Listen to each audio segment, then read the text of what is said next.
Hello friends, જય Shri Krishna. Welcome back to my YouTube channel Vraj Cook. તો friends, આજે આપણે છોલે બનાવશું જે એકદમ ટેસ્ટી અને જે લસણ ડુંગળી વગર છે ફ્રેન્ડ્સ. અને ખાવામાં તો તમે વાત જ પૂછો માં. આ રીતના તમે બનાવશો ને તો બજારના તમે ભૂલી જશો, એટલા સરસ ટેસ્ટી બને છે. તો ચલો આજની આપણે રેસીપી સ્ટાર્ટ કરીએ. રેસીપી પસંદ આવે તો વિડીયોને લાઇક, શેર અને સબસ્ક્રાઈબ કરવાનું બિલકુલ ભૂલતા નહીં. છે ને પાણી પણ ઉકળી ગયું છે. હવે આને આપણે છે ને ગેસ ઓફ કરીને આપણે ગાળી લેશું. તો જે કુકરમાં તમારે છે ને ચણાને છોલેને જે બાફવા હોય એ કુકરમાં જ આપણે પાણી ગાળી લેવાનું છે. તો અહીંયા મેં કાબુલી ચણા લઈ લીધા છે. જે 1 કપ ચણા લીધા છે એને મેં છે ને 7 થી 8 કલાક માટે પલાળી લીધા છે. તો આ રીતના છે ને ફૂલીને ડબલ થઈ ગયા છે અને હજુ કડક છે. તો આપણે અત્યારે અને જ્યારે તમે યુઝમાં લ્યો ત્યારે પણ 2 થી 3 પાણી આપણે વોશ કરી લેવાના છે. તો આપણે જે કાબુલી ચણા છે એડ કરી દઈશું. અને અહીંયા છે ને મેં ખડા મસાલા લીધા છે, જે તમાલપત્ર છે, તજ છે, લવિંગ છે અને તીખા છે. તો આ પણ ખડા મસાલાને આપણે એડ કરી દઈશું.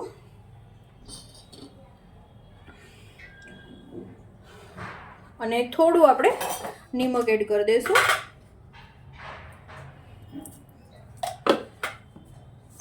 અને આપણે 5 વિસલ કરી લઈશું.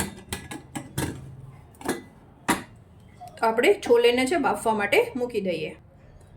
ફ્રેન્ડ્સ, આપણે છોલે છે ને એકદમ સરસ બફાઈ ગયા છે, જે તમે જોઈ શકો છો. જો એકદમ સરસ પ્રેસ થઈ જાય છે, વચ્ચેથી ફાટતું નથી. એકદમ આ રીતના પ્રોપર છે ને એ પ્રેસ થઈ જાય છે. જો આ રીતના છે ને પ્રોપર પ્રેસ થવું જોઈએ, વચ્ચેથી ક્રેક ન થવું જોઈએ, પ્રોપર પ્રેસ થવું જોઈએ. હવે છે ને આપણે મસાલો અંદર એ આપણે કાઢી લેશું અને પાણી છે એ આપણે નિતારી લેશું. અને થોડાક હું 1 ચમચો જેટલા જે છોલે છે એ અલગ કાઢી લઈશ, જેને આપણે એકદમ પ્રેસ કરવાના છે. તો અહીંયા મેં 1 ચમચો જેટલા મેં છોલે છે અલગ કાઢી લીધા છે. હવે પાણી નિતારીને અંદર મસાલો છે કાઢી લઈશું, કારણ કે મસાલાની ફ્લેવર અંદર બેસી ગઈ છે. જે મેં અહીંયા છે ને 2.5 ચમચા તેલ મૂકી દીધું છે. આપણું તેલ આવી ગયું છે. આખું જીરું એડ કરી દઈશું. અને જે આપણા ખડા મસાલા છે, તમાલપત્ર છે અને તજ છે, એડ કરી દઈશું આપણે. હવે આપણે આદુ મરચાંની પેસ્ટ એડ કરી દઈશું, જે મેં અહીંયા 2 ચમચી લીધી છે.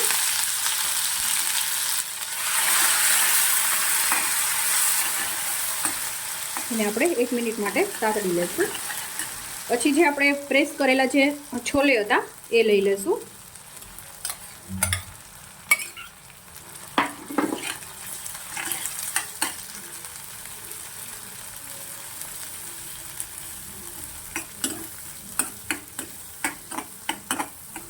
જેને પણ આપણે 2 મિનિટ માટે સાતળી લઈશું.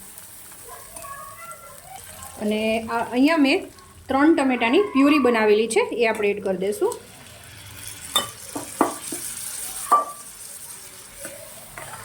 અને આપણે ચડવા દઈશું એને પહેલાં.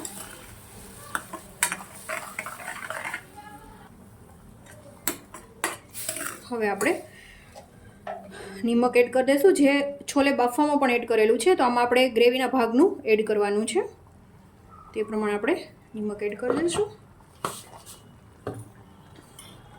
ધાણા જીરું પાવડર,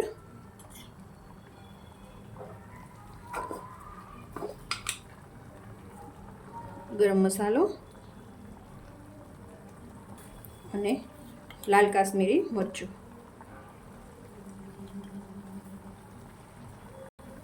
સરસ રીતે મિક્સ કરી લઈશું.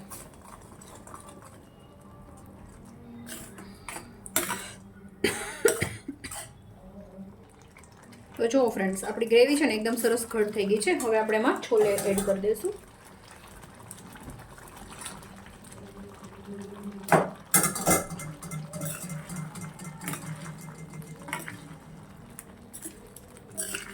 ને ફરી આને આપણે 2 થી 3 મિનિટ માટે કૂક કરી લઈશું.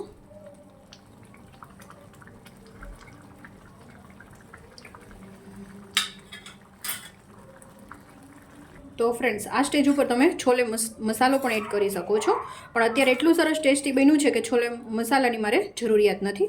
તો હવે આપણે સાઈડમાં કરી લેશું. ફરી મેં એક વઘારિયામાં 1 ચમચો તેલ લઈ લીધું છે. તો એમાં મેં હિંગ એડ કરી દીધી છે અને આપણે જે મરચાં છે લીલા એડ કરી દઈશું.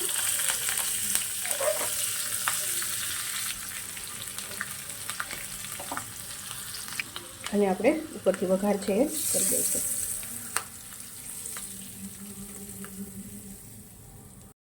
ફ્રેન્ડ્સ, મસ્ત આપણા છોલે બનીને રેડી થઈ ગયા છે, જે લસણ ડુંગળી વગર અને એકદમ સરસ ખાવામાં ટેસ્ટી. અને આ રીતના તમે કરશો ને તો તમારી ગ્રેવી પણ એકદમ સરસ ઘટ બનશે, છૂટું છૂટું નહીં રહે ફ્રેન્ડ્સ. તો આ રેસીપી તમને કેવી લાગી ફ્રેન્ડ્સ?